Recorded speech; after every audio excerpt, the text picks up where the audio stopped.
पिछले हफ्ते जहां छोड़ा था वहां से थोड़ा सा कवर करते हैं कि जैसे जनक निज कर्म के द्वारा प्रभु चरण को पाए, अन्य सभी भी कर्म मार्ग पर अपने लक्ष्य को पाए। श्रेष्ठ पुरुष का कर्म हरेक बनता जाए उदाहरण, बाकी सब भी उसके जैसे ही करते कर्म वरण।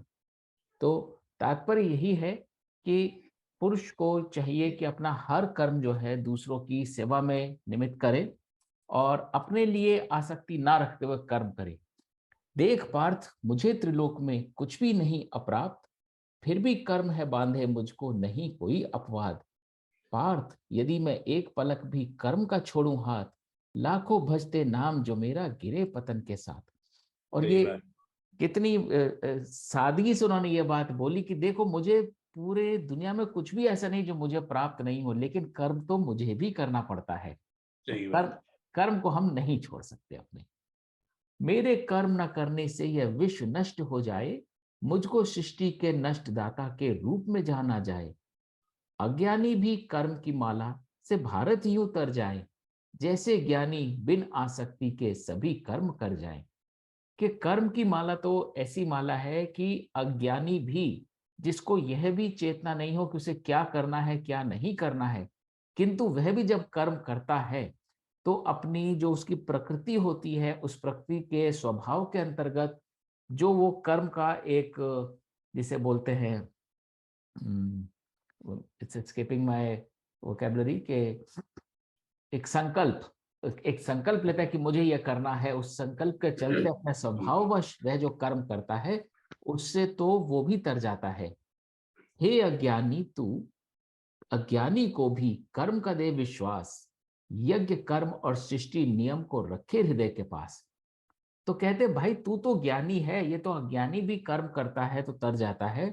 तू तो ज्ञानी है, लेकिन तेरे अंदर जिस कोने में अज्ञान भरा हुआ है, जिस चीज की तुझे ज्ञान ज्ञान नहीं है, जिस चीज को तू नहीं जानता, उस संशय को भी कर्म का दे विश्वास। जहां पे तुम वीक पड़ रहे हो, जहां पे तुम्हें निर्बलता आ रही है, वहां पे भी उसको कर्म के भरोसे उस अज्ञानता को मिटाओ और यज्ञ कर्म और सृष्टि नियम को हृदय के पास रखकर अपना अपना निमित्त कर्म करो। यहाँ पे यज्ञ बहुत ही इंपॉर्टेंट है और आपने प्रश्न भी पूछा है। तो चौथे अध्याय में का ज्ञान कर्म संन्यास योग में 12 तरह के यज्ञ बताए गए हैं और हाँ। सारा एम्फेसिस यज्ञ के ऊपर है कि यज्ञवत कर्म होना चाहिए। और यज्ञ, जितना मैंने समझा है, मैं आप लोगों से भी जानना चाहूंगा आपका क्या परिप्रेक्ष्य है। जितना मैंने समझा है, यज्ञ होता है किसी भी चीज में आहुति दी जाए वो कर्म यज्ञ बनता है। जब तक हम आहुति नहीं देते, चाहे अपने स्वतः की, चाहे अपने ईगो की, अहम की, चाहे अपने किसी भी अटैचमेंट की, और थोड़ा जितने कमेंट्री मैंने कुछ गीताओं की पढ़ी है, आहुति प्राइमरली आदमी देता है संसार के साथ जो उसकी जड़ता होती है कि ये मायावी संसार है, मैं इससे बंधा हुआ हूं। जब हम उस कनेक्शन की, उस भाव की आहुति देते हैं, तो जो हमारा कर्म होता है वो यज्ञ बन जाता है, क्योंकि फिर वो हम अपने लिए नहीं कर रहे होते, हम वो कर्म स्वयं को एक चैनल मान के कर रहे होते हैं। ये मेरा अंडरस्टैंडिंग है। पर मैं जानना चाहूंगा आप लोग यज्ञ को कैसे समझते हैं, और यज्ञ के साथ जो कर्म होता है तो उसकी क्या पहचान होती है, वो आप लोग भी बताएंगे तो और स्पष्ट होगा। एक तो मुझे ये लगता है कि यज्ञ की परिभाषा में ये डिटर्मिनेशन होना चाहिए, हमें करना है। हम्म। ठुलमुल अगर अवस्था है तो उससे यज्ञ हो नहीं सकता। हम्म। वह नहीं, तय करना पड़ेगा कि हमें ये काम करना है, निश्चयात्मक रूप से करना है। और दूसरा ये कि ये हितार्थ हो। हम्म। अब हिता। हित किसका किसका होना है ये बात दूसरी है, लेकिन ये कि अपने लिए स्वयं, केवल इसलिए कि हमको अपना कोई लाभ होगा, हम्म। वो यज्ञ नहीं होना चाहिए। वो यज्ञ तो वही होगा जो अपने से कुछ दे करके किसी दूसरे का भला करने के लिए हो। तो जो वैसा ऐसा यज्ञार्थ कर्म का मुझे आइडिया होता है। बाकी हवन का उसकी क्या इम्पोर्टेंस है, वो मैं समझ नहीं पा रहा हूँ। हो सकता है कि अग्नि को ईश्वर तो मानते ही हैं, उनकी उपस्थिति में एक प्रकार का प्रण है कि हम आपकी उपस्थिति में एक डिटर्मिनेशन कर रहे हैं कि हमें करना है, तो हम इस कर्म को किसी के भलाई के लिए, किसी अच्छाई के लिए, किसी की सेवा के लिए करेंगे। ऐसा मुझको ये ज्ञात कर्म का भान होता है। आपने 3 चीजें बोली, आई थिंक बिल्कुल सही है तीनों चीजें। पहली चीज तो निश्चय, निश्चय और संकल्प में थोड़ा सा अंतर होता है, और गीता में आगे हम समझेंगे, वहां पे भी कृष्ण ने बोला है कि संकल्पों का हनन करो, संकल्प नहीं रखना चाहिए। क्योंकि जब मनुष्य संकल्प रखता है, संकल्प में कहीं ना कहीं वो भविष्य से भी अपने आप को बांध लेता है। आदमी पास्ट से तो बंधा होता ही है, वर्तमान में भी बंध जाता है 10 चीजों से। अगर आदमी संकल्प करता है मैं कल ये करूंगा या अगले 1 साल में मुझे ये प्राप्त होगा, तो कहीं ना कहीं वो भविष्य को भी सोचता है कि मैं भविष्य को भी कंट्रोल कर सकता हूं। तो कृष्ण ने कई बार बोला है कि संकल्प इसलिए मत रखना नहीं, क्योंकि हमने महाभारत में भी देखा है इतने तरह के प्रण लिए जाते हैं, मैं ये प्रतिज्ञा करता हूं, मैं ये प्रण लेता हूं। तो कहीं ना कहीं हम अपने आप को भविष्य की भी किसी एक अवस्था से बांध लेते हैं संकल्प के द्वारा, चाहे वो कितना ही नोबल इंटेंशन क्यों ना हो। लेकिन अगर हम बोले मेरे को वेट लूज भी करना है, तो हम कर्म से ज्यादा फल पे अटैचमेंट देते हैं कि ये हमारे को फल मिलना चाहिए। तो जहां भी किसी भी संकल्प में अगेन अपनी लाभ प्राप्ति के लिए आप कोई फल की कामना कर रहे हैं, वो एक आसक्ति का प्रमाण होता है। तो पहली चीज तो संकल्प और निश्चय में फर्क है, तो इसलिए निश्चय आपने बोला बिल्कुल सही बोला कि निश्चय होना चाहिए। निश्चय का मतलब आप फोकस्ड हैं, आप फिर डाइग्रेस नहीं कर रहे अपने धर्म से, और निश्चय भी आपके धर्महित होना चाहिए। जो आपका स्वभाव है, जो आपकी प्रकृति है, उसके हिसाब से होना चाहिए। और आगे हम 2 बात पे आगे इसी में ही पढ़ेंगे, प्रकृति और स्वभाव की, अभी 2 श्लोक आगे ही आ रहा है। तो निश्चय बिल्कुल होना चाहिए। दूसरी चीज जो आपने बोली कि हमारे लाभ हित के लिए नहीं होना चाहिए, तो जो मैंने शुरू से जब भी मैं हवन भी देखता आया हूं, घर में पूजा में लोग करते हैं, उस हवन में मुझे फिलोसॉफिकल वही नजर आता है कि अग्नि जो है उसमें तेज होता है, एक तो ज्ञान होता है। तो अग्नि आपको अज्ञानता को प्रकाश से भर देती है, तो ज्ञान प्राप्त होता है आपको। दूसरा, अग्नि में तेज होता है, वो भस्म कर देता है, जो भी आप यज्ञ में डालते हैं सामग्री उसको भस्म कर देता है। तो इसी प्रकार यज्ञ एक ऐसी अवस्था होती है जिसमें आप जिस भी चीज की आहुति देते हैं फिर वो भस्म हो जाती है, वो आपके पास लौट के उसका विचार शेष नहीं रहना चाहिए। यदि आपने कोई निश्चय किया कि अब मैं ये कर्म नहीं करूंगा, ये मेरे हित में नहीं है, तो फिर दोबारा आपको उसकी आसक्ति नहीं होनी चाहिए, अरे ये तो बहुत दिन हो गए, चलो आज ये कर लेते हैं। तो आहुति होनी चाहिए, निश्चय होना चाहिए। और तीसरी चीज जो यज्ञ में जुड़ती है वो ये होती है कि कल्याण, जो आपने बोला हित, और वो कल्याण अगेन फल प्राप्ति नहीं है, वो कल्याण धर्म प्राप्ति है, कि मैं भी अपने धर्म को प्राप्त हूं, अगला आदमी भी अपने धर्म को प्राप्त हो। कल्याण सबका उसी में होता है जब हर कोई अपने धर्म का पालन कर रहा होता है। जब कोई भी, हम या दूसरा आदमी, धर्म से डिग जाता है, जो उसका धर्म है उससे डिग के कुछ और कर्म करने लगता है, तब अधर्म होता है। और इसीलिए चौथे अध्याय में कृष्ण ने बोला है कि जब जब धर्म की हानि होती है तब मैं अवतार लेकर धर्म की स्थापना करता हूं। तो अभी कुछ दिन पहले मैंने धर्म पे भी एक छोटा सा वीडियो डाला था, जो भी अगेन कई सारे श्लोकों का सार है। और चौथा अध्याय बहुत खूबसूरत अध्याय है कि उसमें बहुत सारी यज्ञ की बातें करी गई हैं, और सबसे ज्यादा कर्म अकर्म की बात करी गई है। और इतना ब्यूटीफुल कॉन्सेप्ट है अकर्म का। तो यज्ञ भी क्या है? यज्ञ है जितने ज्यादा हम अकर्म करते जाते हैं, अपने कर्मों को अकर्म में डालते जाते हैं, उसकी हम व्याख्या करेंगे चौथे अध्याय में। तो आई थिंक जो 3 चीज आपने बोली, निश्चय, कल्याण और अर्पण या आहुति, अपना कुछ देना, ये 3 चीजें यज्ञ का मैं भी समझता हूं कि प्रतीक होते हैं। इन भावनाओं से जो कर्म किया जाए वही यज्ञ है। बिल्कुल बिल्कुल, निष्काम भावना, निष्काम भावना से दूसरे के हित के लिए और अपना स्वार्थ के रहित जो कर्म मेरे ख्याल से करते हैं वही यज्ञ है। बिल्कुल। तो अब कृष्ण बोलते हैं, सृष्टि के ये नियम ही सबसे कर्म निकर्म करवाए, अज्ञानी ये समझे सब उस कारण होता जाए। तो बहुत ही खूबसूरत श्लोक है। प्रकृति क्रियमाणानी गुढ़े कर्माणी सर्वश, जितने भी कर्म होते हैं वो प्रकृति ही गुणों को क्रिया में बदल के करती है। अहंकार विमूढ़ आत्मा, जो अहंकार और विमूढ़ आत्मा होती है, कर्ता हमिति मन्यते, वो ये मानता है कि मैं ही करता हूं इन सब कर का। रहा हूँ। तो ये भी जब हम अपने आप को कर्ता भी नहीं मानते, हम उसकी भी आहुति दे देते हैं, वो भी कर्म यज्ञ स्वरूप हो जाता है। गुण और कर्म का भेद जो महाबाहो वह ज्ञानी, गुण जावे जो जो तुण आवे प्रीत कर्म लुभानी। और ये मेरे को इतना खूबसूरत लगता है गीता में कई बार, इतना पन का मतलब जिन्होंने लिखी है उन्होंने उस समय भी उस रस की कल्पना करी और ग्रामर को भी रखा है। गुण और कर्म का भेद जो जाने, महाबाहो वह ज्ञानी, कि आपको ये अंतर पता होना चाहिए किस कर्म में गुण है, किस कर्म में गुण नहीं है।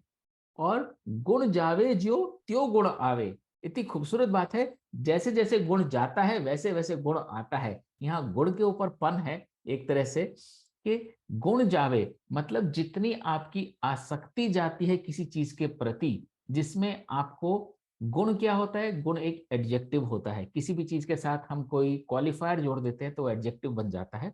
हम बोलते हैं ये चीज बहुत खूबसूरत है, ये चीज बहुत स्वादिष्ट है, ये चीज बदसूरत है। तो हम क्या करते हैं, कहीं ना कहीं हर अवस्था के साथ जिसको हम नाउन बोलते हैं, हम उसमें क्वालिफायर जोड़ देते हैं। तो क्वालिफायर हमारे अपने भाव को एक्सप्रेस करता है कि ये पॉजिटिव है या नेगेटिव है, या तो ये चीज हमें लुभाती है या ये चीज हमें नहीं लुभाती। अगर वो लुभाती है तो हम उससे प्रेरित होकर कर्म करते हैं, और अगर वो नहीं लुभाती है तो हम वो कर्म नहीं करते हैं। तो जैसे ही हम किसी भी चीज से गुण हटा देते हैं, गुण जावे, तो ये जिसे बोलते हैं ये अट्रैक्टिव बॉय है, आपने अट्रैक्टिव हटा दिया, अब वो सिर्फ बॉय बचा। त्यो गुण आवे, अपने जैसे ही आपने गुण का विकार हटाया तो आपकी आत्मा में तब सच्चा गुण जागता है। तब फिर आपको फिर से वो बॉय दिखाई देता है, फिर वो अट्रैक्टिव बॉय या अनअट्रैक्टिव बॉय नहीं दिखाई देता।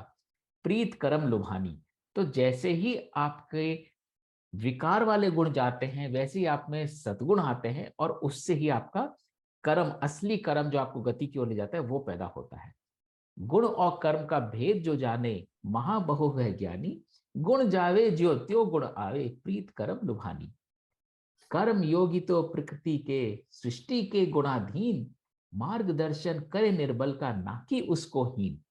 तो जहां भी आपको कहीं निर्बलता दिखाई दे रही है, चाहे किसी दूसरे के चरित्र में निर्बलता दिखाई दे रही है, किसी दूसरे के स्टेटस में निर्बलता दिखाई दे रही है, वो धनी नहीं है, वो तो निर्धन है, वो तो बड़ा आदमी नहीं है, वो तो बड़े ओहदे पे नहीं है, तो भी आपको ज्ञान के द्वारा उसका मार्गदर्शन करना चाहिए कि तुम में अगर ये निर्बलता है तुम इसको कैसे पार कर सकते हो, ना कि उसको हीन, ना कि उसका मानहानि करे या उसको हीनता की दृष्टि से देखे। कर्म की दे आहुति, लगा मुझ में अपना चित्त, आशा ममता संताप रहित आरंभ करे तू युद्ध। के तेरे को, और यहां बात फिर आहुति की आ जाती है दोबारा, कि एक यज्ञ की तरह अपने आप को इसमें अर्पण कर दो, अपने चित्त को मुझ में अर्पण कर दो, अपने कर्मों को इस विधि विधान में अर्पण कर दो, और किसी भी प्रकार की एक्सपेक्टेशन को, किसी प्रकार के अटैचमेंट को, किसी भी तरह की ग्रीफ को, इन सब को इन सब की आहुति देकर इन सब के बिना युद्ध की तरफ आगे बढ़ो। दोष बैर को त्याग के जो श्रद्धा कर्म अपनाएगा, स्वयं कर्म के बंधन से शीघ्र मुक्त हो जाएगा। तो बार बार ये अगला जो अध्याय है उसके लिए कृष्ण एक तरह से तैयार कर रहे हैं कि यज्ञ की बात जो आ रही है, बार बार ये आ रही है कि आपको क्या क्या चीजों को तजना है। आपको अपनी जो आशाएं हैं उनको तजना है, ममता को तजना है, संताप को तजना है, दोष को तजना है, बैर को तजना है। आपके मन में सिर्फ निष्काम कर्म की श्रद्धा रह जानी चाहिए, अपने कर्तापन को भी तजना है। तो कहीं भी आप में वो अहम नहीं रह जाना चाहिए कि ये क्योंकि इस शरीर में मैं स्थित हूं तो वो मैं हूं, और ये कर्म मेरा शरीर करवा रहा है तो ये मैं कर रहा हूं। आपका आत्म आपको मिला है विरासत में इतने जनरेशन्स की एग्जिस्टेंस से, उसको आप आज के बदलते परिवेश में किस तरह स्थापित कर सकते हैं, कर्म कर सकते हैं, उसके लिए आप उसका उपयोग करिए। आप अपनी आइडेंटिटी इस शरीर से मत रखिए। तो फिर वो जो जड़ता से विच्छेद करने वाली बात है, वो फिर वह यज्ञ का रूप लेती है। किंतु कर्म के धागे में जो दोष बुनता जाएगा, ऐसा ज्ञानी साधु भी दुराचारी कहलाएगा। और कितने ही लोग होते हैं, कुछ कर्म करना होता है, उसमें दोष निकाल लेते हैं, नहीं नहीं ये ठीक नहीं है, ये बेटर नहीं है, इसलिए ये नहीं करना चाहिए। अब दोष और परफेक्शन दोनों में फर्क होता है। परफेक्शन आप स्वभाववत खुद करेंगे, उसकी वजह से कर्म का त्याग नहीं करेंगे। दोष वो होता है जिसमें आप कर्म का त्याग करने बैठ जाए कि नहीं, ये काम मैं इसलिए नहीं करूंगा क्योंकि इसमें ये दोष है। यदि वह कर्म आपके स्वभाव और प्रकृति के निहित है, तो आपको वो कर्म करना ही है। हर प्राणी की प्रकृति है, वैसा ही उसका काम। प्रकृति के विपरीत जाना निष्फल और निष्काम। तो जो हमारी प्रकृति है, जिस प्रकृति के विधि विधान से हम बंधे हुए हैं, उस प्रकृति के भी विपरीत हम नहीं जा सकते हैं। इंद्रियों में राग द्वेष पनपते फलते फूलते हैं, इनको वश करने से ही जीवन के फल मिलते हैं। विधिवत दूजा धर्म जहां हो विपरीत स्वभाव, उसके अमल से उत्तम है निज धर्म में प्राण गवाओ। और ये एक और गीता का गूढ़ नगेट है। तो जब प्रमोद भाई आप बात करते हैं कि अवेयरनेस होनी चाहिए, तो अवेयरनेस ज्ञान से ही आती है। और गीता में हर थोड़े थोड़े कदम पे, जिसे बोलते हैं वो लैंप पोस्ट है, वो ज्ञान का प्रकाश देने के लिए, उनमें से ये एक और है। तो इनको अगर हम इंग्रेन कर ले तो हम और ज्यादा अवेयर हो जाते हैं। और यह बोलता है श्रेयान स्वधर्मो विगुणो, कि पर धर्मात् अनुष्ठितात, कि दूसरा धर्म उसको चाहे हम कितना भी विधिवत करें, उससे अच्छा अपना स्वधर्म है, चाहे उसमें जो भी आपको अवगुण दिख रहा हो। और स्वधर्म किसको बोलते हैं? अगेन धर्म की बात हम करें तो धर्म की बात यहाँ किसी ईश्वर को पाने की पद्धति से नहीं हो रही, पूजा पाठ से नहीं हो रही। धर्म की बात हो रही है जो आपकी प्रकृति और पुरुष का संतुलन है। जो प्रकृति आपको विरासत में मिली है, और जो पुरुष उस प्रकृति को भी जग कल्याण के लिए ट्वीक करने की क्षमता रखता है, इन दोनों को मिलके मिलता है हमारा धर्म। क्योंकि एक परिवार में एक तरह की विरासत सबको एक जैसी मिलती है, वो विरासत होती है वातावरण की, संबंधों की। एक परिवार में 4 बच्चे जन्म लेते हैं, उन चारों को वही परिवार मिलता है, उन चारों को वही वातावरण मिलता है, लेकिन उन चारों की प्रकृति अपने आप भी अलग अलग होती है, विरासत में उनकी वो भी अलग होती है। किंतु उन चारों के अंदर भी पौरुष बराबर होता है, और पौरुष होता है अपनी प्रकृति को बदलने की क्षमता। तो उसी परिवार में सबसे बड़ा बच्चा परिवार को किसी अन्य तरह से देखता है, सबसे छोटा किसी अन्य तरह से देखता है। अपने पौरुष के द्वारा सबसे बड़ा जो है दूसरों का ख्याल रखना सीख जाता है, और अपने पौरुष के द्वारा सबसे छोटा अपना ख्याल रखवाना सीख जाता है। और जब वो बड़ा होता है तो फिर वो और दूसरों का ख्याल रखना शुरू कर देता है। तो जो पौरुष होता है, ये एक तरह का, जिसे बोले हमारे घर में थर्मोस्टेट है या ट्यूनर है रेडियो का, हम ट्यून कर सकते हैं अपने आप को। वो बड़ा सा डायल है, उसको घुमाने से हम अपनी प्रकृति को भी बदल सकते हैं। वो होता है हमारा पौरुष। हाँ, हम उसका उपयोग कर रहे हैं नहीं कर रहे, उसके साथ मिलके बन जाएगा हमारा धर्म। तो अपने स्वधर्म में चाहे अवगुण भी हो, लेकिन क्योंकि आप अपने स्वधर्म का पालन कर रहे हैं, वो विधिवत किए गए किसी दूसरे धर्म से बेटर है। और स्वधर्म निधनम श्रेय पर धर्मो भयावह, कि दूसरा धर्म जो कि कई तरह के भय देने वाला है, दूसरा धर्म कई तरह के दुष्परिणाम देने वाला है, उससे बेहतर है अपने धर्म में अपने अस्तित्व को मिटा देना भी उससे बेटर है। तो ये काफी इंटरेस्टिंग श्लोक है कि विधिवत दूजा धर्म जहां हो विपरीत स्वभाव, उसके अमल से उत्तम है निज धर्म में प्राण गवाओ। अब पिछली बार एक प्रश्न उठा था कि निमित्त कर्म कौन कौन से होते हैं, तो एक छोटी सी समरी मैंने बनाई है इन्हीं श्लोकों का समरी लेकर, कि जिन कर्मों के हम उत्तरदायी होते हैं उनका त्याग हम नहीं कर सकते। तो ये कर्म हैं जो करने योग्य कर्म है। तो अर्जुन का धर्म था क्षत्रिय होने के नाते उस धर्म की रक्षा करना, लेकिन अगर वो उससे दूर जा रहा है तो उस कर्म का त्याग वो नहीं कर सकता।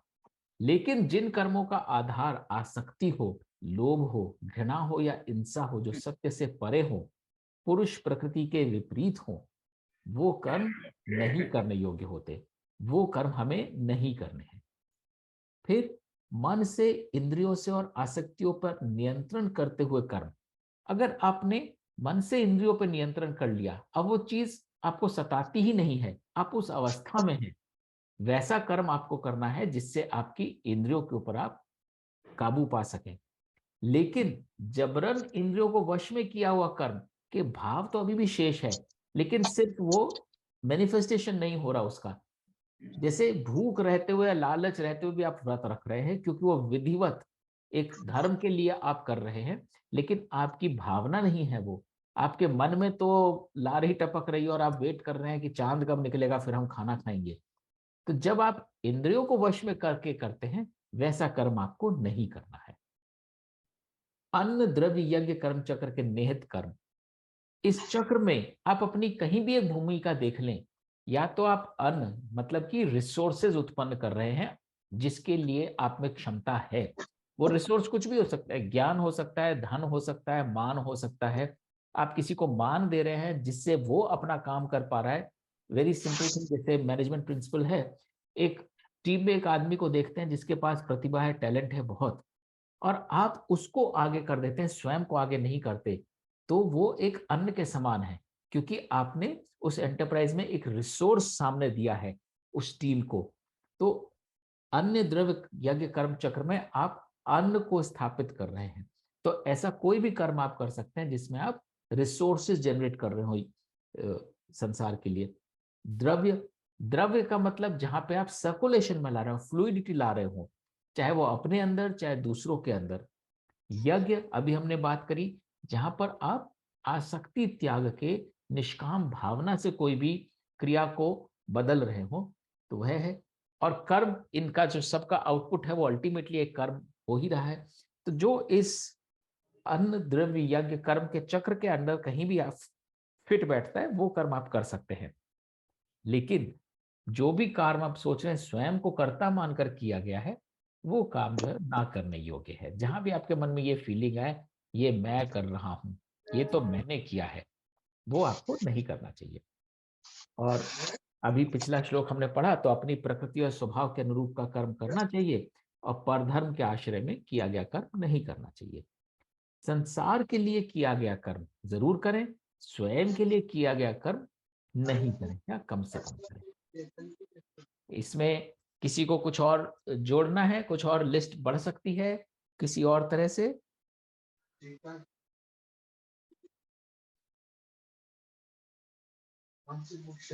पर्याप्त है। ठीक, तो आगे पढ़ते हैं। अर्जुन बोले, वार्ष्णे क्यों बंधु जन सब ज्ञान न ये भज पाए, अपनी इच्छा के विरुद्ध वे और पाप की जाए। कि कृष्ण मेरे को ये बताइए कि जब सब लोग इस ज्ञान को क्यों नहीं भज पाते हैं और अपनी इच्छा के विरुद्ध वो क्यों जाते हैं पाप की ओर। तो कृष्ण बोले, गुण राजस ही भोग विलास काम क्रोध का जननी है, इसके कारण ही ज्ञानी भी पाप भोग के हरनी है। तो होता क्या है, मनुष्य को कर्म के फल से बंध जाता है वो, और कर्म का जो फल जो होता है वो उसको राजस बना देता है, क्योंकि वो उसे लगता है आज मैंने इतना प्राप्त किया है, कल दुगना करूंगा तो दुगना प्राप्त करूंगा, और इसलिए वो जो होता है उसको भोग विलास की ओर ले जाता है। क्योंकि अब वो कर्म कर रहा है सिर्फ कर्म करने के लिए नहीं, अधिक फल पाने के लिए कर रहा है, और उसके भोग विलास के चलते काम और क्रोध ये चीजें अपने आप आ जाती हैं। क्योंकि हमने अभी पिछले सेशन में करा था कि आसक्ति जन्म देती है इच्छाओं को, इच्छा कामना को जन्म देती है, कामना पूर्ण नहीं होती तो क्रोध आता है, क्रोध जो होता है बुद्धि भ्रम कर देता है, और बुद्धि भ्रष्ट हो जाती है तो ईश्वर कहते हैं जीव का ही पतन हो जाता है। तो इसी कारण ज्ञानी भी पाप भोग के हरनी है। जैसे धुआं आग को, धूल कांच को, मिट्टी ढके धरा, तिस प्रकार काम क्रोध की जाली रखे ज्ञान भरा। तो जैसे धुआं आग को ढक लेता है, आग में अग्नि में तेज होता है, प्रकाश होता है, लेकिन धुआं ऊपर आ जाता है तो अग्नि दिखाई देनी बंद हो जाती है। उसी तरह धूल भी कांच को ढक लेती है, और मिट्टी भी जो इस धरती के अंदर इतनी पोषण शक्ति है, जो उसके अंदर प्रजनन की शक्ति है, उस सबको ढक लेती है। उसी प्रकार काम और क्रोध की जाली जो है वो ज्ञान को दूर रख देती है हमसे, और हम काम और क्रोध में ही पथभ्रष्ट हो जाते हैं। हे कौन्तेय, काम रूप है हर ज्ञानी का बैर, बंदित करना जनहित में मानव कल्याण के पैर। तो जो काम रूप है, जो कामना वाला एक अ, जिसे बोले बंधन है, वो हर ज्ञानी का दुश्मन है, शत्रु है, और उसको बांधना हर मानव का कर्तव्य है, अपनी कामनाओं पर काबू पाना। इंद्रिय मन और बुद्धि को वश में करता काम, इनसे ही सम्मोहित होता मनुष्य करे विश्राम। जब मनुष्य की इंद्रियां उसके मन और बुद्धि को हर लेती हैं, ऐसा ही मनुष्य जो है सम्मोहित होकर एक तरह से अपना कर्म त्याग के बैठ जाता है कि अब तो भाई मेरे को तो अभी नहीं करते, खा के काम करेंगे। अच्छा ये खा लिया, कल को और डबल खाएंगे, दोबारा खाया जाए, या अभी हम टीवी देखने बैठ जाते हैं। तो मनोरंजन एक स्थिति है, अवश्य होनी चाहिए, और आगे भी कृष्ण ने लिखा है कि बैलेंस रखना चाहिए, और इसीलिए तमस गुण भी जीरो नहीं होता, तमस गुण भी दिया जाता है ताकि आपकी प्रकृति बैलेंस रहे। लेकिन जब वो बैलेंस से इम्बैलेंस हो जाता है, तब वो सम्मोहन का काम करता है, मन और बुद्धि को वश में करके। अतः अर्जुन सबसे पहले इंद्रियों को वश में कर ले, उसके बाद काम क्रोध के प्राण सहर्ष तू हर ले। तो इसलिए सबसे पहले आवश्यक है कि तुम अपनी इंद्रियों को वश में करो। जब तक इंद्रियों को वश में नहीं करेंगे, तब तक आपके मन में कुछ ना कुछ आसक्ति, कुछ ना कुछ कामना जागती ही रहेगी। और जैसे ही आपने अपनी इंद्रियों को वश में कर लिया, काम क्रोध तो फौरन गायब हो जाता है, काम और क्रोध की लालसा रह ही नहीं जाती। और ये हम अपने जीवन में कई बार देखते हैं कि पर्टिकुलरली मैं अपने एक्सपीरियंस से बोलूं, और आपने भी देखा होगा 30s 40s में हम बहुत सारी चीजों को छोड़ना शुरू कर देते हैं स्वतः ही, वो हमें अब लुभाती ही नहीं है। जो चीज 18 20 22 30 साल की उम्र में हमको बहुत बड़ा चार्म जिसमें नजर आता है, 30 35 40 50 के होते होते बहुत सारी चीजों में नहीं यार ये ठीक है, बच्चों को करने दो, बच्चों के लायक चीज है।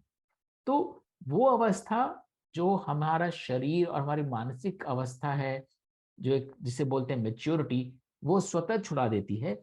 लेकिन कुछ चीजों से हम कई बार बंधे ही रहते हैं। तो वो हम अपने आप को, अपने धर्म को पहचान के, अपनी अस्तित्व को पहचान के, हमें किसी का वेट नहीं करना कि वो चीज हम 30 40 में छोड़ेंगे। कुछ लोग 60 70 80 के होके बहुत चीजें नहीं छोड़ पाते हैं। तो यहाँ पे आवश्यक ये है कि अपने धर्म को पहचान के हम अपनी उन आसक्तियों के प्रति और ज्यादा कॉन्शियस हो सकते हैं, और उनको छोड़ने के लिए अभ्यास कर सकते हैं। और जैसे ही आसक्ति जाएगी, उस आसक्ति से जुड़ा हुआ जो हमारी कामना है, जो क्रोध है, जो लोभ है, वो अपने आप चला जाएगा। तन पे इंद्रियां राज करे और उन पर मन और बुद्धि, बुद्धि से भी प्रबल आत्म है कर दे सबकी शुद्धि। बुद्धि योग से विजय कर इंद्री, इसी आत्म को ज्ञान, काम छत्र छत्र हो जाएगा स्वयं यही विधान। कि तन पे इंद्रियां राज करती हैं, लेकिन हमारा मन और बुद्धि जो है उनके भी ऊपर होता है, और बुद्धि से भी प्रबल आत्म होता है। तो सबसे पहले तुम अपने आत्म की शुद्धि करोगे, तो बुद्धि अपने आप शुद्ध हो जाएगी। और मन और बुद्धि के शुद्ध होते ही इंद्रियों की तो अवस्था रह ही नहीं जाएगी, इंद्रियों का कोई रोल रह ही नहीं जाएगा, क्योंकि अब उनके ऊपर आपने मन और बुद्धि का अंकुश बिठा दिया है। और इसीलिए जब गीता शुरू करी, तो कृष्ण सबसे पहले आत्म की बात शुरू करी। जैसे ही उन्होंने देखा कि अर्जुन व्यथित हो रहा है, उनका पहला श्लोक यह था कि शोक अशोक परिजन का तो कोई भी शोक नहीं करता ज्ञानी, और इन लोगों के लिए शोक करके तो क्यों अपने आप को व्यथित कर रहा है। क्योंकि जो आत्म है वो ना कभी मरता है, ऐसा कोई समय ही नहीं था जब तुम, मैं या ये राजा लोग नहीं थे, और कल भी नहीं होंगे। व्यर्थ है ये सवाल। तो यहां बात फिर आत्म की आ जाती है कि हमें अपने आप को, अपने आत्म को सुदृढ़ बनाना है। और इस शरीर के साथ रहते रहते वो आत्म में जो थोड़ी बहुत निर्बलता आ जाती है, उसको हटाना है, उसको दूर करना है। अपने आत्म को अपने शरीर से अलग मानना है हमेशा। शरीर एक यंत्र दिया गया है कर्म करने के लिए, उससे हमें सिर्फ कर्म, जन कल्याण के हित जो कर्म है उसके लिए उसे उपयोग में लाना है। अपनी आसक्तियों के लिए शरीर को उपयोग में नहीं लाना है। और इसी को बुद्धि योग का उन्होंने संज्ञा दी है। बुद्धि योग से विजय कर इंद्रिय इसी आत्म को ज्ञान, काम शत्रु हत हो जाएगा स्वयं यही विधान। तो इसके साथ ये कर्म योग संपन्न होता है। इसके 3 मेजर श्लोक जो हमने पढ़े उनकी एक तरह से दोबारा टिप्पणी करते हुए थोड़ी चर्चा करेंगे इसके बाद, जो अगले 10-15 मिनट बचे हैं, और फिर अगले हफ्ते शुरू करेंगे चौथा अध्याय। तो इसके जो 3 बहुत ही महत्वपूर्ण श्लोक हैं, गुणने लायक और इंग्रेन करने लायक। पहला वही, अन्नाद भवंती भूतानी, सब भूत जो है, सब जीव जो है अन्न से पैदा होते हैं। पर्जन्यादन्न संभव, और अन्न काहे से संभव होता है? पर्जन्य से, द्रव्यता से, वृष्टि से। तो जहां भी फ्लूइडिटी होगी वहां रिसोर्सेस पैदा होंगे। यज्ञात भवती पर्जन्यो, और वो फ्लूइडिटी काहे से आएगी? वो फ्लूइडिटी आएगी यज्ञ करने से। अगर और फाइनली यज्ञ कर्म समुद्भव, और उस यज्ञ से कर्म उत्पन्न होता है। अगर हर कोई अपनी धन को, अपनी आस्थाओं को पकड़ के बैठ जाए तो फिर यज्ञ संभव नहीं होगा। हर किसी को अपनी तरफ से कुछ ना कुछ छोड़ना पड़ेगा। तो कोई अपना पैसा छोड़ता है, कोई अपने रिसोर्सेज छोड़ता है, कोई अपना मान सम्मान छोड़ता है, तब जाके फ्लूइडिटी आती है। सबसे बड़ी आसक्ति छूटता है, और फ्लूइडिटी के बाद उससे रिसोर्सेज पैदा होते हैं। अगर हर कोई अपना रुपया पकड़ के बैठ जाएगा तो रुपया सर्कुलेशन में नहीं आएगा और रिसोर्सेज पैदा नहीं होंगे। एग्जैक्टली आसक्ति को भी अगर हम पकड़ के बैठ जाए तो फिर हमने स्वयं को ही पकड़ के रखा है, बाकी चीज तो हम क्या ही किसी को देंगे। तो ये यज्ञ अन्न द्रव्य कर्म का जो चक्र है बहुत महत्वपूर्ण है समझने के लिए। दूसरा है, प्रकृति क्रियमाणी गुणे कर्माणि सर्वश अहंकार विमूढ़ात्मा कर्ता हम इति वन्यते, कि प्रकृति और गुण ही मिलके सारे कर्म करवाते हैं, लेकिन जो अहंकारी मनुष्य होता है वो सोचता है कि ये कर्म मैंने ही किए हुए हैं। तो हमें अपने आत्म और शरीर को अलग अलग रखना है, संसार से जड़ता जो है उससे विच्छेद करना है, और अपने प्रकृति और गुण की ओर ध्यान रखना है, ताकि हमारे कर्म अपने आप शुद्ध होते जाएं। और तीसरा, श्रेयान स्वधर्मो विगुणो पर धर्मात् निश्चितात् स्वधर्मे निधनम श्रेय पर धर्मो भयावह, कि अच्छे विधिवत किए गए पर धर्म से बेटर है, श्रेयस्तर है विगुण होते हुए भी स्वधर्म, और पर धर्म जो कि भयावह और कष्ट देता है उससे बेहतर है स्वधर्म में अपने आप की प्राणों की भी आहुति देना, या उसमें अपने आप को पूरी तरह से तल्लीन कर देना। तो अब इन पे थोड़ी चर्चा कर सकते हैं। आज जो हमने कर्म योग के बारे में जितना भी समझा, क्या कर्म होने चाहिए, क्या कर्म नहीं होने चाहिए। अविनाश जी, हाँ जी। मैं ये कह रहा हूँ कि मेरे लिए ये कहना बहुत मुश्किल हो गया है कि कोई भी कर्म ऐसा है जिसके दोनों पहलू ना हो। तो कर्म के अच्छे पहलू और बुरे पहलू दोनों हैं। तो जब मैं इस अंडरस्टैंडिंग के साथ कोई भी काम करता हूँ तो मैं सोचता हूँ कि मैं तो कर रहा हूँ क्योंकि इसका अच्छा तो कुछ ना कुछ है ही। तो मैं ये नहीं सोचता कि ये कर्म मुझे करना चाहिए या नहीं, मैं करता हूँ उस कर्म को, और उसमें से जो अच्छाई निकलती है उसके बेसिस पर मैं करता हूँ। लेकिन उसमें से एक बुराई भी निकलती है, और ऐसा कर्म मेरे लिए ढूंढना मुश्किल है जिसमें सिर्फ अच्छाई ही अच्छाई निकलती है। तो इसके बारे में थोड़ा सी चर्चा करें। बहुत ही रोचक प्रश्न है। जो अच्छाई या बुराई है, जो मैंने अभी श्लोक पढ़ा था ना कि जो जो गुण जावे त्यो त्यो गुण आवे, तो जो अच्छाई और बुराई है वो हमने क्वालिफाई कर दिया है अपने कर्म के आगे, उसको क्वालिफाई करके इसको बोल रहे हैं कि ये अच्छा कर्म है, इसमें से अच्छाई निकली है, या ये बुरा कर्म है, इसमें से बुराई निकली है, या फिर हम कह रहे हैं कर्म तो वही है लेकिन अच्छाई और बुराई दोनों निकली है। तो अच्छाई और बुराई भी हमारी आसक्ति का प्रतीक है किसी चीज के प्रति। किसी चीज में से कुछ ऐसा निकला जो हमें पसंद नहीं है तो हम उसको कहीं ना कहीं उसमें बुराई दिख रही है हमें, हो सकता है दूसरे को उसमें बुराई ना दिख रही हो। और इसी तरह कोई ना कोई पार्ट ऐसा है जिसमें हमें अच्छाई दिख रही है तो वो कर्म का फल हमें लुभा रहा है। तो अब फैक्ट इज अर्जुन मारेगा किसी को तो किसी ना किसी की तो हत्या होगी ही। तो अर्जुन के पर्सपेक्टिव से या कृष्ण के पर्सपेक्टिव से धर्म की स्थापना हो रही है, लेकिन जो मारा जा रहा है उसके लिए तो वो व्यक्ति जा रहा है, उसके प्राण जा रहे हैं, तो वो बुराई हुई एक तरह से। तो आवश्यक ये है कि हम अगर आसक्ति का त्याग करेंगे तो जिसको आप अच्छाई या बुराई देख रहे हैं ना, उसमें अच्छाई और बुराई आपको दिखनी बंद हो जाएगी, क्योंकि आप तो अपना कर्म कर रहे हैं। ये चीज आपको अगले अध्याय में और क्लियर होगी। हम कर्म, अकर्म और विकर्म की बात करेंगे। और अकर्म जो है वो इसी बात का प्रमाण है कि धर्म के निहित किया गया कर्म अपने फल से नहीं बंधा होता। और मैंने उदाहरण भी दिया था, जो छोटा सा वीडियो डाला था धर्म से रिलेटेड, कि अकर्म में जैसे नदी बहती है, नदी बहते हुए फसलों को पानी भी देती है, तो इरिगेशन भी होता है, और उसी नदी में कोई डूब के मर भी जाता है। तो एग्जैक्टली टू योर पॉइंट, अच्छाई भी है बुराई भी है, लेकिन क्योंकि नदी अपने धर्म का पालन करते हुए बह रही है, वो ना तो फसलों को पानी देने से उसको पुण्य प्राप्त हो रहा है, ना उसमें कोई डूब के मर रहा है उससे नदी को पाप मिल लग रहा है।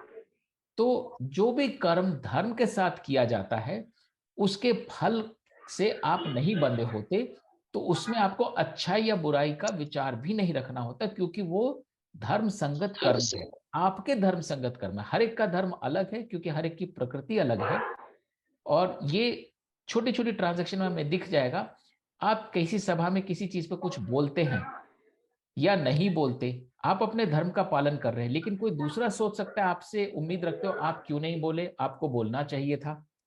तो आप सब चीजों का ख्याल नहीं रख सकते।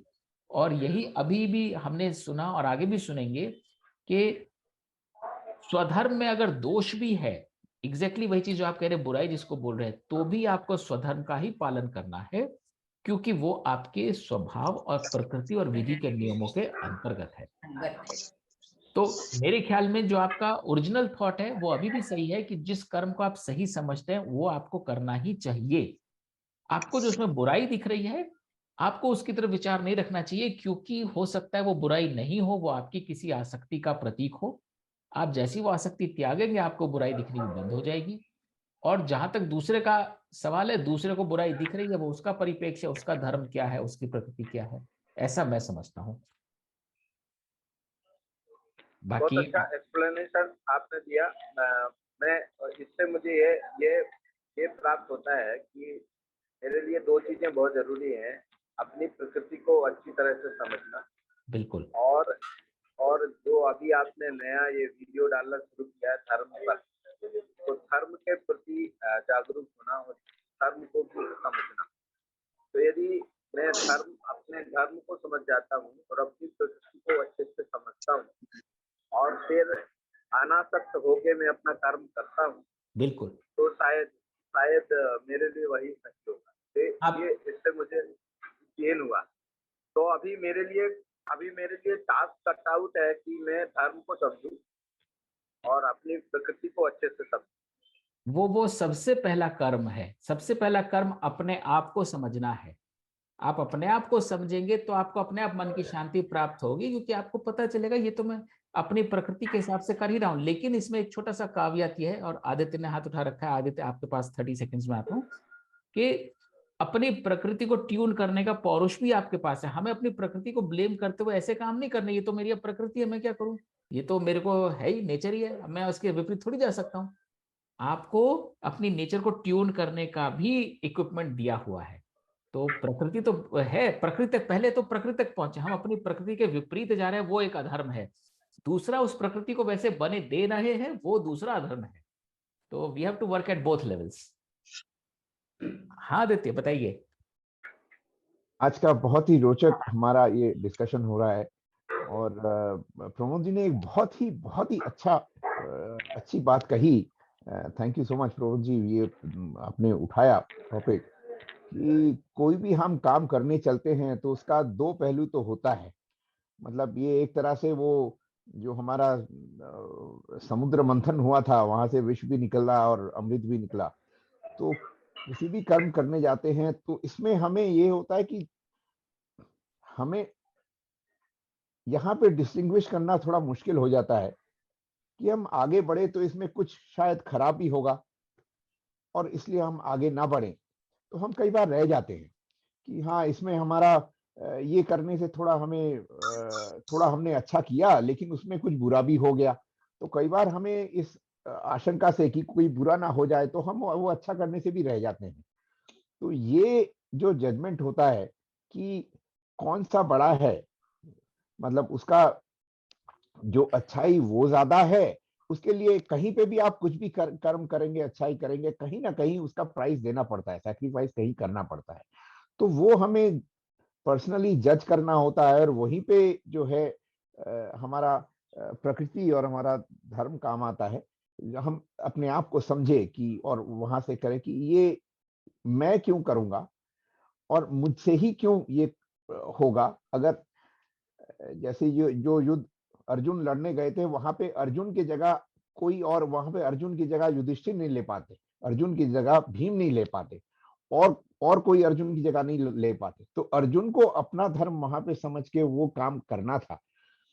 तो अगर वो अर्जुन नहीं करते तो कोई और शायद नहीं कर पाता। उसके लिए उस वो जो कर्म है, उसके लिए उस युद्ध में, जैसे कि अविनाश ने बताया कि वो कुछ लोग मारे जाएंगे, तो वो तो उनके लिए बुरा हुआ। लेकिन what is the bigger truth, the bigger result. तो उसके वो हमारा धर्म जो है is towards the bigger result, कि जिसमें सबका भलाई हो, और जो भी है उस जगह पे खड़े होके जिसको जो वो लगता है, तो जो सबके भलाई के लिए कर रहा है, उसके लिए तो वो बड़ा मुद्दा तो वही है। उसके लिए कुछ सैक्रिफाइसेस होंगे, ये हमें मान के चलना पड़ेगा। किसी भी काम के लिए ये हमें मान के चलना पड़ता है। वो खराब कभी तो हमारे अपने ऊपर आता है, कभी किसी दूसरे का होता है, कहीं ना कहीं प्राइस हमें देना ही पड़ता है। तो ये प्रमोद जी ने एक बहुत अच्छी बात कही। ये द्विधा जो है, ये हमारे सामने, मेरे सामने ही बहुत बार आता है कि ये करे ना करे, तो ये हो जाता है। इसमें एक और बात, हाँ, अपना पूरा करिए थॉट, सॉरी। हाँ, एक और बात अविनाश, आपने बहुत ही बढ़िया की कहा, जो मेरे को कभी ये कभी अकर नहीं किया इस तरह से, कि जो एक फ्लूइडिटी है, उसमें पॉसिबिलिटीज बने रहते हैं। मतलब आप, वही फिर मैं वापस जाता हूं कि वो हंस पानी में उतरा और पानी से चिपक गया, तो वो आगे नहीं बढ़ पाएगा। वो पानी से नहीं चिपकता है, इसलिए पानी के ऊपर से तैर के आगे चला जाता है, तो उसके सामने पॉसिबिलिटीज रहते हैं। तो ये जो आसक्ति जो है, वो समझ लीजिए, अब वो हंस पानी में जिस तरह से तैर रहा है, उस तरह से तेल में तो तैर नहीं पाएगा। वो तेल के दरिया में उतरेगा तो वो चिपक जाएगा वहां पे, वो आगे नहीं बढ़ पाएगा। तो इस तरह से हम चिपक जाते हैं।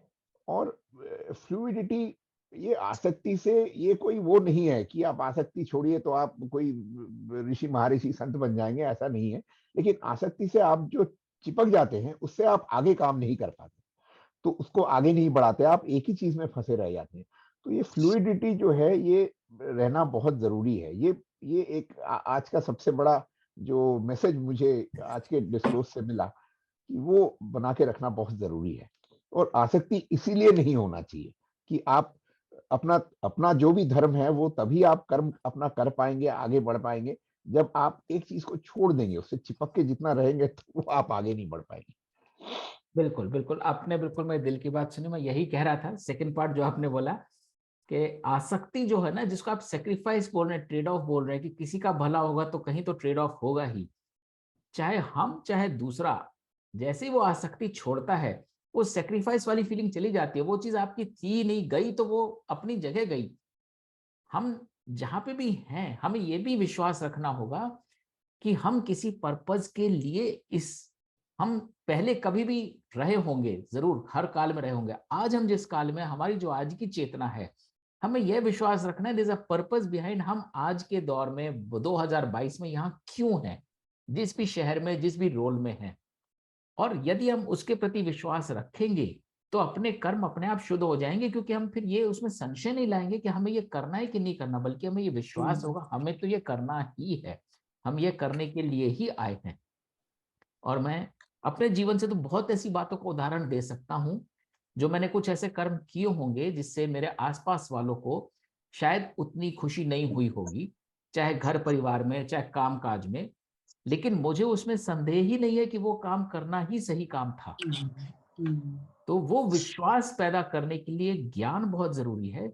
जितना हम ऊपर उठते हैं उतने हमारे होराइजन्स वाइडन होते हैं, उतना हम देख पाते हैं कहाँ जंगल है, कहाँ पानी है, कहाँ दरिया है, कहाँ रेगिस्तान है। इसलिए अपने आप को ऊपर उठाना बहुत जरूरी है, और ऊपर तभी उठा पाएंगे जब हम हल्के होंगे। भारी चीज तो नीचे ही जाती है। तो जितना अपने आप को हल्का करेंगे, आई रियली लव आदित्य को। आदित्य, तुम्हारे घर में कुछ हंस वंस है क्या? You always come back to the हंस एंड आई लव इट। नहीं, मैं सोचता रहता हूँ तो उस पर्टिकुलर परसेप्शन से मैं काफी इन्फ्लुएंस्ड हूँ, तो उसको मुझे वो चीज अच्छा लगता है। बहुत ही मल्टीफेसेटेड हंस है वो। आसक्ति की भी एग्जांपल देता है, फ्लूइडिटी की भी देता है, तैरने की भी देता है। तो बट दैट्स द ट्रुथ कि देखिए, जितना हम अपने इसीलिए आप को हल्का करेंगे, उतना मैं ऊपर उठेंगे, उतना ज्ञान होगा, उतना हम अपना धर्म का पालन कर पाएंगे। देखिए, ये सोच मेरे पास इसी तरह से आया कि मैं वो हमारे जो तरह तरह के जो हम करते देवी देवताओं के जो जो चेहरा है, जो भी उनका रिप्रेजेंटेशन है, उसको लेके थोड़ा मैं सोचता हूँ। और उसमें मुझे वो जिनको हम सरस्वती मानते हैं कि ज्ञान की देवी है, उन वो हंस पे क्यों होती है? तो ये जब मैं सोचने लगा, तो ये लगा कि जितना आपका ज्ञान बढ़ते जाता है उतना आपका आसक्ति कम होता जाता है। तो आज वो जो है वो सर्कल पूरा हुआ, तो आज मुझे समझ में आई वो बात। ज्ञान जितने जैसे आपका बढ़ता है, आपका आसक्ति कम होता जाता है और आप हंस की तरह होते जाते हैं। और मैं अगर अपनी बात कहूँ, मैं काफी मिस कर गई, मैं बाहर थी। तो ये तो जब बड़े बड़े डिसीजन लाइफ के लिए नहीं होते ना, तब आपको बहुत ज्यादा विचार करते हैं। Per day to day life में जैसे पर्सनली हम हर रोज डिसीजंस लेते रहते हैं, तो होता है कि ये करूं कि नहीं करूं, मतलब ये ठीक रहेगा कि ये ठीक रहेगा। तो मैं पर्सनली किस तरह से किसी भी चीज को करने के पीछे ये सोचती हूँ, अगर ये मैं काम करूंगी और ये काम आगे वाली जनरेशन के लिए मेरे हिसाब से उचित और सही रास्ते का हो तो मैं करूं, वरना मैं इसको नहीं करूं। मतलब वो मेरे लिए गाइडिंग प्रिंसिपल होता है, फिर उस हिसाब से मैं करती हूँ। और दूसरा को भी कोई काम जैसे मुझे लगता है कि मैं करूं या नहीं करूं, करूं या नहीं करूं, कन्फ्लिक्ट जब अपने अंदर होता है ना, तो मुझे अगर स्ट्रांगली लगता है कि मैं करूं तो मैं कर लेती हूँ, और उसका जो भी कोई आउटकम होगा मैं उसकी पूरी जिम्मेदारी मैं लेती हूँ। तो इस तरह से जिंदगी को मैं आसान कर लेती हूँ। बिल्कुल, वो क्लैरिटी बहुत हेल्प करती है, जिसमें आपको विश्वास रहता है कि ये कर्म ठीक है। पर एक नुएंस उसमें यही है, वही बात आ जाती है प्रकृति और पौरुष के बैलेंस की। हम जिसको सही समझ रहे हैं, क्या वो सच में चीज सही है? तो कुछ मायनों में वो सही रहती होगी, कुछ मायनों में वो गलत होती होगी। जहां वो गलत होती है, वो हमको इम्प्रूव करने का एक अपॉर्चुनिटी मिलता है, और हमें वो अपॉर्चुनिटी एक्सेप्ट करनी चाहिए। तो कई बार अगर हमारे रिजल्ट हमारे हिसाब से सही नहीं भी हैं, उनको भी हमें इसलिए एक्सेप्ट करना चाहिए कि शायद हमसे बेटर कोई शक्ति है जिसके लिए वो सही है। और जैसे हम किसी और के ऊपर बुलडोज करते हैं ये सोच के कि नहीं हमें पता है हम सही कह रहे हैं, तुम अज्ञानी हो, तुम बच्चे हो, तुम सबॉर्डिनेट हो, तुम वहां नहीं हो, उसी तरह से हम भी रिलेटिवली कहीं ना कहीं बच्चे हैं, अज्ञानी हैं, और हमें उस शक्ति को सरेंडर करके, उस शक्ति का आह्वान करके अपने आप को नेक्स्ट लेवल तक पहुंचाना है, वो जरूरी है। और दूसरी चीज आसक्ति, जिसको भी हम अच्छा कह रहे हैं, जैसे आपने भी बोला अगली जनरेशन के लिए जो भी चीज सही है, उसमें भी आसक्ति नहीं होनी चाहिए कि अगली जनरेशन के पास धन धान्य होगा, प्रॉस्पेरिटी होगी। नहीं, अगली जनरेशन के पास भी ज्ञान होगा, विवेक होगा इस चीज के द्वारा। उसके बाद बाकी चीजें अपने आप हो जाती हैं। लेकिन आप पैसा कमाने के लिए वो काम नहीं करें। हम सब ने काम किया हुआ है, हम सब काम कर रहे हैं। हम सब अगर ये समझे हम काम इसलिए नहीं कर रहे कि घर में 2-2.5 लाख रुपए आ जाए, जेवर बन जाए, तो हम अपना काम सही कर रहे। चाहे हम प्लेन उड़ा रहे हो, चाहे हम अकाउंटेंसी कर रहे हो, चाहे हम डॉक्टरी करो, कुछ भी कर रहे हो, हम ये समझे हम इस कर्म के लिए ही पैदा हुए थे और हम ये कर्म कर रहे हैं, तब वो कर्म जो है हमको फल से नहीं बांधता।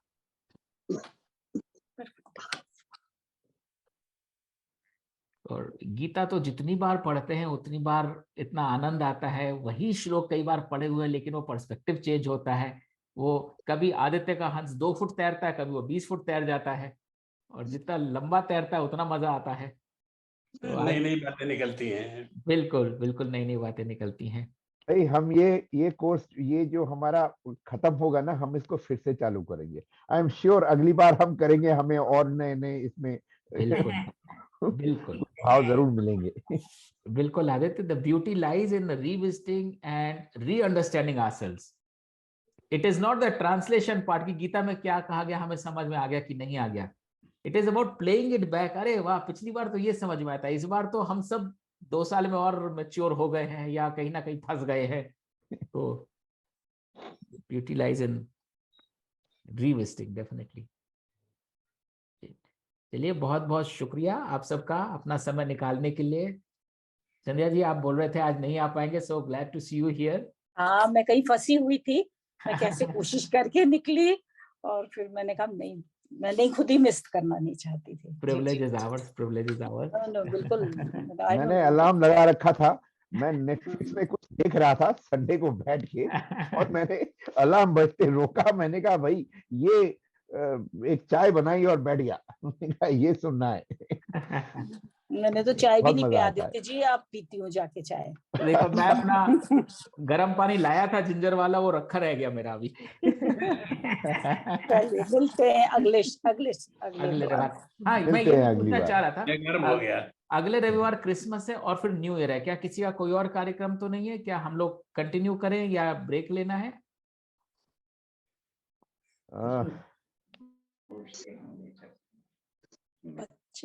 मेरा तो कुछ खास ऐसा मैं यूरोप में हूँ, हो सकता है क्रिसमस नहीं, 1 घंटा तो निकाल ही सकते हैं संडे को, अगर कहीं निकल ना जाए। मेरे ख्याल से निकाल ही सकते हैं। करना चाहिए, चलिए, ब्रेक मत करें। नहीं जरूर, चलिए, वो ब्रेक नहीं होना चाहिए, अच्छा चल रहा है, चलने दें। थैंक यू, बहुत अच्छा रहा। और जय श्री कृष्ण। थैंक जय यू, श्री कृष्ण। मिलते हैं, शुक्रिया। Thank you Avinash, thank you. Thank you.